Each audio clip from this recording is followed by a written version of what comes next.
Now I want to make this part two of my recording because this particular area is very is I'm passionate about it. It touches my heart somewhere.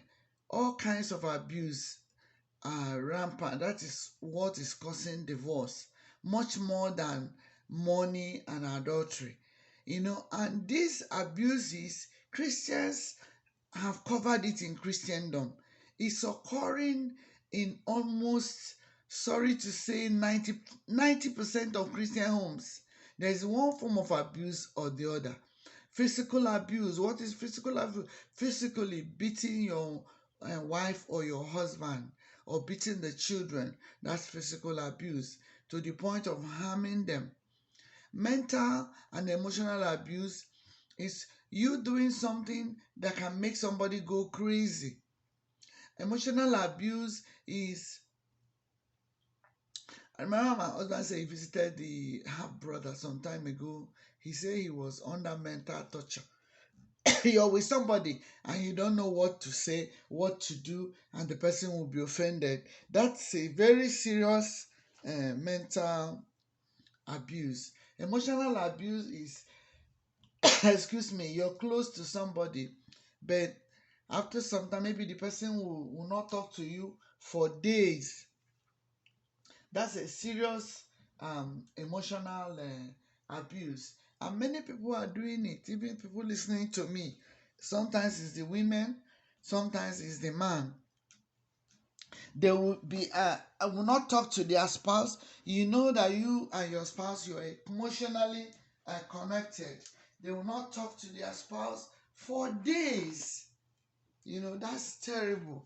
That's emotional abuse. So this particular abuse makes people to have friends outside their home. It makes people to have friends that they talk to.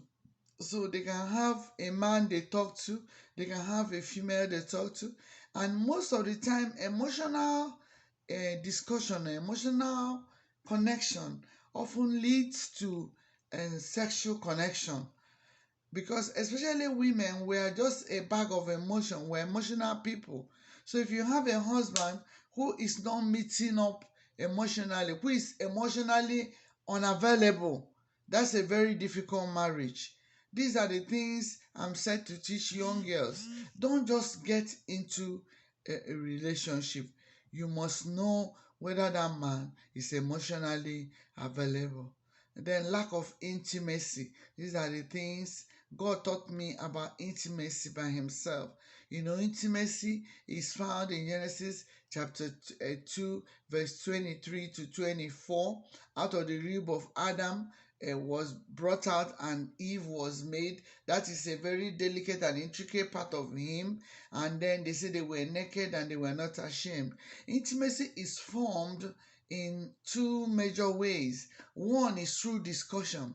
When you meet people, you say, "Oh, where did you go to school?" "I went to school here." Then people begin to exchange information. "I lived in Enugu." "I lived in Lagos." Then another way of great intimacy is through sexual intercourse. This is one, apart from animals, this is one area. This is why God does not want us to be sexually intimate with just anybody, because the moment you're sexually intimate with somebody, there is a web that is formed. A part of your soul joins to the person's soul. This is why when there is divorce, there is a lot of mourning that goes on, because it's the death of something, the death of a marriage. So lack of empathy is also one of the things that causes divorce. Maybe your husband lost the mother and you do as if she has died. Now she's a Christian, she has gone to heaven, so why are you crying? And that's lack of empathy, because if it's your own mom or dad or sister or brother that died, you will want people to empathize with you.